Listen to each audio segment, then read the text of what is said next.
Good morning friends, welcome మన Ashwan channel. ఈరోజు మనం ఒక పురాతనమైన దేవాలయం గురించి తెలుసుకుందాం.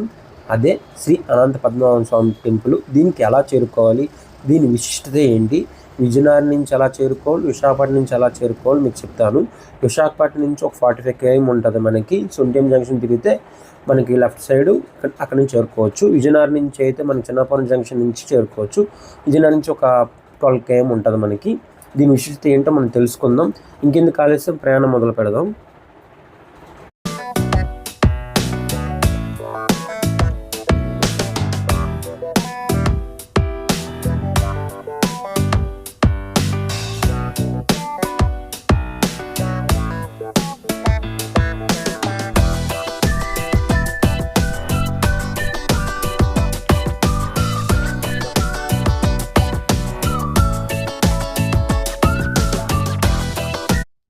మిత్రమా, మనం గుడి ప్రాంగణం చేరుకున్నాము. దారి చూసుంటారు, చాలా బాగుంటుందండి. చాలా బాగా వేశారు, చాలా బాగుంది. ఆ విజువల్స్ అన్నీ కూడా మీకు చూపించాను కదా దారిలో వచ్చినప్పుడు. ఇప్పుడు మనం గుడి మెట్లు చూపిస్తున్నాను. ఇవి 1278 మెట్లు ఉంటాయండి. మిత్రమా, మనం ఇప్పుడు ఈ గుడి చరిత్ర ఏంటి, ఇప్పుడు స్వయంగా ఏర్పడింది, ఇవన్నీ మనం ఒక పంతులు గారి మాటలో తెలుసుకుందాం. ఈ లోపల గుడి ప్రాంగణం చుట్టూ ఏ విధంగా ఉన్న విజువల్స్ మీకు చూపిస్తాను, చూడండి మిత్రమా.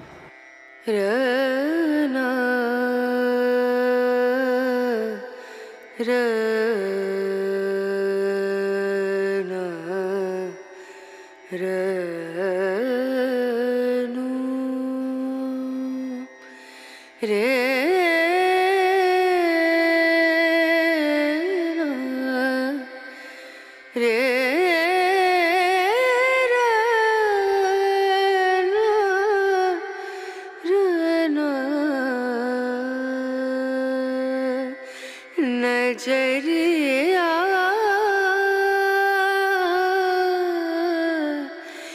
लागे नहीं कहीं, ओ नजरिया लागे नहीं कहीं ना गौस्तनेतिरवासाय माधवाय महात्मने श्रीभू समेताय अनंत पद्मनाभाय मंगलम। कृतेषु नारसिंहस्य त्रेतायां रघुनंदनः द्वापरो वासुदेवस्य। ఈ స్వామివారు అనంత పద్మనాభ స్వామి వారండి. ద్వాపర యుగంలో పంచపాండవులు అరణ్యవాసం చేసిన తర్వాత అజ్ఞాతవాస సమయంలో ఈ శిఖరం మీద కొంతకాలం ఉన్నారు. ఈ అజ్ఞాతవాస సమయంలో పంచపాండవులు ఎవరికంటా పడినా మళ్ళీ అరణ్యవాసము అజ్ఞాతవాసం చెయ్యాలి కాబట్టి శ్రీ మహావిష్ణు అవతారమైనటువంటి శ్రీకృష్ణుని ప్రార్థించగా స్వామి ప్రత్యక్షమైన మట్నే స్వామి మా అరణ్యవాసాన్ని దిగ్విజయం చేశారు, అలానే మా అజ్ఞాతవాసాన్ని కూడా జయప్రదం చేయమని పంచపాండవులు శ్రీకృష్ణ పరమాత్మను ప్రార్థించగా స్వామి నేనంటే ఇక్కడ ఉండడం కుదరదు, నా శరీరంలో ముఖ్యమైనవి శంకు చక్రము నామము లక్ష్మీదేవి అనంతుణ్ణి ఈ శిఖరం మీద పెట్టి వెళ్తాను, నన్ను సేవించుకోండి. అనంతుడు అనేవాడు నాకు అత్యంత ప్రీతికరమైన వాడు. భాద్రపద మాసంలో శుద్ధ చతుర్దశి నాడు అనంతవ్రతం అనేది ఒకటి ఉన్నది.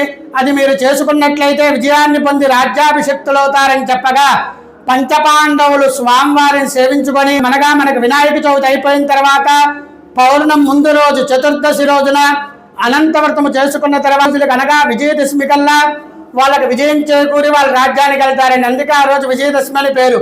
ఇక్కడ స్వామివారు చూసినట్లయితే స్వయంభూ వెలిసిన పద్మనాభ స్వామివారండి. మీకు మధ్యలో కనిపిస్తున్న నామము, కుడి పక్కన చక్రము, ఎడం పక్కన శంకు దిగువ భాగంలో కుంకుమార్చన చేసిన దగ్గర వ్యక్త అవ్యక్త రూపంలో లక్ష్మీ అమ్మవారు ఉంటారండి. ఇక్కడ నిదర్శనం ఏమిటయా అంటే స్వామి నేటికి కూడా సర్పరూపంలో సంచరిస్తూ ఉంటారు. ఇంకొకటి ఏమిటయా అంటే మన వరల మొత్తం మీద కూడా స్వయంభూ వెలిసిన పద్మనాభ స్వామి మనకి ఇక్కడ ఒక్కచోటనే ఉన్నది. కేరళలో త్రివేంద్రంలో ఉన్న స్వామివారు కూడా ఋషులు ప్రతిష్ఠించిన తప్పితే స్వయం వ్యక్తం కాదండి. మిత్రమా, మీరు అన్నారు కదా, ఇది స్వయంభూ విగ్రహం అన్నమాట. చాలామందికి స్వయం విగ్రహాల్లో ఉన్న విశిష్టత తెలియదు. ఇక్కడ చాలా మహిమ ఉంటుంది మనకి గుళ్ళో. స్వయంభూ అండి, ఇవి స్థాపించినవి కాదు. దర్శనం చేసుకున్నాం, మీరు కూడా చరిత్ర తెలుసుకున్నారనుకుంటున్నాను. మన కిందన కూడా గుడి ఉంటుంది, కుంతి మాధవ స్వామి టెంపుల్. దాని చరిత్ర కూడా పంతులు గారి మాటలో తెలుసుకుందాం మనం. మేము అక్కడ పైన అలా కడితే బాగుంటుంది, ఇల్లు కట్టుకోవచ్చు అని చెప్పి మా చెల్లి నేను అలాగా కట్టాం రాయలు. చాలామంది కడుతున్నారు కొండ మీద, చాలామంది మిత్రులు. ఇలాగే ఇప్పుడు మీకు ఈ గృహ చూపిస్తున్నాను కదా, ఇంతకుముందు మనకి పాండవులు ఈ గృహలో ఉండేవారని. నెక్స్ట్ మీకు ఇంకో గృహ చూపిస్తాను. ఇక్కడి నుంచి మనకు అండర్ గ్రౌండ్ కిందకి వెళ్ళి స్నానం చేసుకొని వచ్చి, ఈగోండి ఈ గుడి కింద ఉంది కదా, ఇందులో గృహలో మీకు చూపిస్తాను చూడండి. ఆ గృహ లోపలికి వెళ్ళి కిందన స్నానం చేసుకుని ఇంకొస్తానది స్నానం చేసుకొని పైకి వచ్చేవారు అని చెప్తున్నారు. ఇగోండి మీకు చూపిస్తాను. లోపల గబ్బిలాలు చూడండి ఎన్ని ఉన్నాయో, చాలా గబ్బిలాలు ఉన్నాయి. గృహ అంటే గబ్బిలాలు ఖచ్చితంగా ఉంటాయి. మీకు చూపిస్తున్నాను లోపల చూడండి, విజువల్స్. లోపలికి వెళ్ళాను కానీ ఆ చిన్న గృహలో ఇప్పుడు క్లోజ్ చేశారు, క్లోజ్ అయిపోయింది. చూడండి మీకు గబ్బిలాలు కనిపిస్తున్నాయా మిత్రమా? చూడండి లోపల గబ్బిలాలు చూడండి ఎన్ని ఉన్నాయో మీకు క్లారిటీగా చూపిస్తున్నాను చూడండి. చాలా గబ్బిలాలు ఉన్నాయి చూసారా? మీకు ఈ గృహ లోపల ఆ కింద నుంచి క్లోజ్ చేస్తారు, ఆ కింద నుంచి వచ్చేవారు. అంటే కిందకి నదికి మార్గం ఉండేదట గృహ లోపల. ఓకేనా మిత్రమా? గృహ చూశారనుకుంటున్నాను. ఇప్పుడు మనకి బయట యజ్ఞాలు హోమాలు అన్నీ జరుగుతాయండి. మనకి ఏ రోజు చాలా ఈ గుడికి ఒక స్పెషల్ ఉంది. మెట్ల మీద దీపారాధన చేస్తారు. ఆ దీపారాధన ఇప్పుడు చేస్తారో లాస్ట్లో మీకు చెప్తాను వీడియోలో. ఇప్పుడు కుంతిమాధవ స్వామి టెంపుల్కి దర్శనం చేసుకుందాం, దీని చరిత్ర గురించి తెలుసుకుందాం. ఇది ఇక్కడ ఏడు స్పెషల్ అన్నీను మన పంతులు గారి మాటలో తెలుసుకుందాం. ఈ లోపల గుడి ప్రాంగణం చూడండి, చూపిస్తాను. చాలా బాగుంటుంది పురాతన. ఈ స్వామి గారి రథం, ఈ రథం మీద ఊరేగింపు జరుగుతుంది. గుడి ఎంట్రన్స్ చూపిస్తున్నాం చూడండి. ఈ లోపల విజువల్స్ అని చూపిస్తాను. గుడి చుట్టూ ఎలా ఉంటుందో, చాలా పురాతనమైన దేవాలయం కదా, చాలా బాగుంది అన్నమాట. నాకే చాలా బాగా నచ్చింది. మీరు చూడండి, మీకు చూపిస్తాను.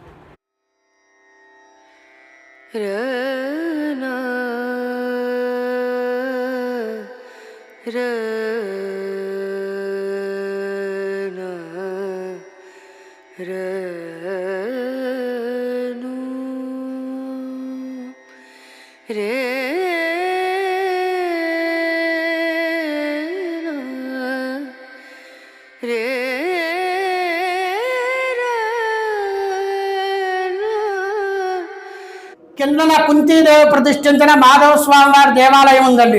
పంచపాండవుల తల్లి కుంతీదేవి వారి కుమారులు అరణ్యవాసానికి అజ్ఞాతవాసానికి వెళ్ళారని చింతతో 5 చోట్లకి తీర్థయాత్రలు చేసింది.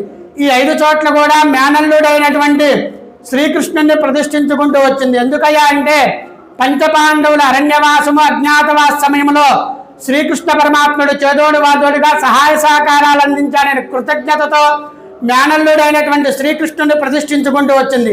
ఒకటి కాశీ, రామేశ్వరం, ప్రయాగ, పిఠాపురం, పద్మనాభం. కాశీలో బిందుమాధవ స్వామి, ప్రయాగలో వేణుమాధవ స్వామి, రామేశ్వరంలో సేతుమాధవ స్వామి, పిఠాపురంలో సుందర మాధవ స్వామి.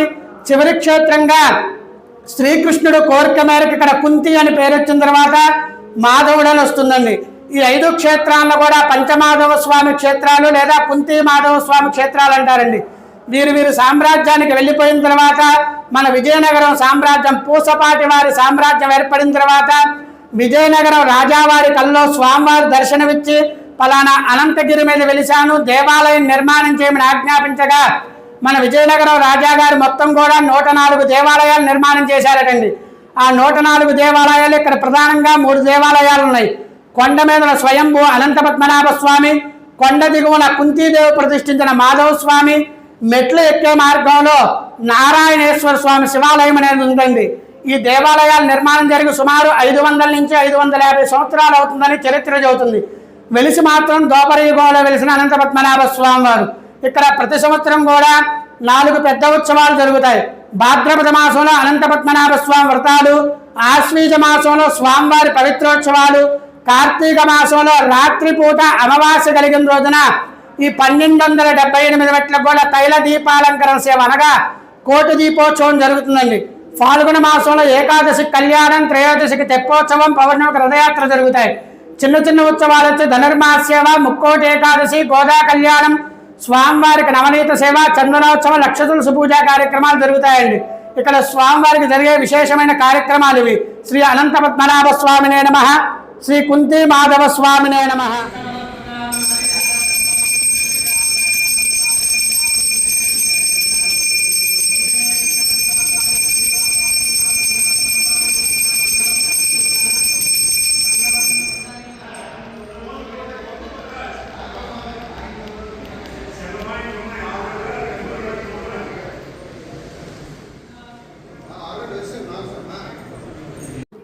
ఇప్పుడు దీపారాధన జరుగుతుంది అన్నారు కదా, ఈ నెలలోనా వచ్చే నెలలోనా? నవంబర్ 19వ తారీఖున జరుగుతుందండి. నవంబర్ 19వ తారీఖున సాయంత్రం 5:30 గంటలకు దీపోత్సవం ప్రారంభమవుతుంది. ఆ ఒక్కరోజే 2 లక్షల దగ్గర నుంచి 3 లక్షల మంది భక్తులు దర్శనం చేసుకుంటారు. ఈ నెల అనగా నిన్నటి నుంచి స్వామివారి పవిత్రోత్సవాలు మొదలైనాయండి. నిన్న సాయంత్రం అంకురారోపణ, ఇవాళ ఉదయం స్వామివారికి నిత్యహోమాలు, స్వామివారికి పవిత్రాలు శ్రీరంగం నుంచి పట్టు పవిత్రాలు తీసుకొచ్చిన స్వామివారికి సమర్పించి, ఎల్లుండి అనగా 19వ తారీఖున స్వామివారికి పూర్ణ ఆహుతి, శాంతి కళ్యాణ కార్యక్రమాలు జరుగుతాయండి. అది నిదర్శనం అండి. ఇక్కడ చాలా మంది భక్తులకు అది ఒక నిదర్శనం, చాలా మంది చూశారు కూడా అండి. మన పంచపాండవులు అజ్ఞాతవాసమే ఎవరికంటబడినా మళ్ళీ అరణ్యవాసం అజ్ఞాతవాసం చేయాలి కాబట్టి వారు ఎవరికి కనిపించకుండా ఈ పక్కనే మనకి గుహ మార్గం ఒకటి ఉందండి. ఆ గుహలోంచి పక్కనే గోస్తని నది ఉంది. ఆ నదిలోకి స్నానానికి వెళ్ళొచ్చి స్వామివారికి పూజా కార్యక్రమాలు ఇక్కడ చేసుకునేవారని పెద్దలు చెప్పారండి. ఇప్పుడు క్లోజ్ చేసి ఉందండి అది. మిత్రమా, మనం శ్రీ అనంత పద్మనాభ స్వామి ఆలయం గురించి చరిత్ర తెలుసుకున్నాం కదా, దీని విశిష్టత తెలుసుకున్నాం కదా. నవంబర్ 19 నాడు దీపారాధన ఉంది. చాలా బాగా జరుగుతుందండి. ప్రతి ఒక్కరు దగ్గరలో ఉన్న వాళ్ళు ఖచ్చితంగా వచ్చి దర్శనం చేసుకోండి, దీపారాధన చేయండి. నెక్స్ట్ మనం కురపల్లి వాటర్ ఫాల్స్ చూపిస్తున్నాను నెక్స్ట్ వీడియోలో. ఈ వీడియోని స్కిప్ చేయకుండా చూడండి మిత్రమా. నన్ను సపోర్ట్ చేసిన అవుతారు. అలాగే షేర్ చేయండి, లైక్ చేయండి. ఇలాగే మంచి మంచి వీడియోస్ మీకు తీసుకొస్తుంటాను. నన్ను విజయపదంలో నడిపిస్తారని కోరుకుంటున్నాను. బాయ్.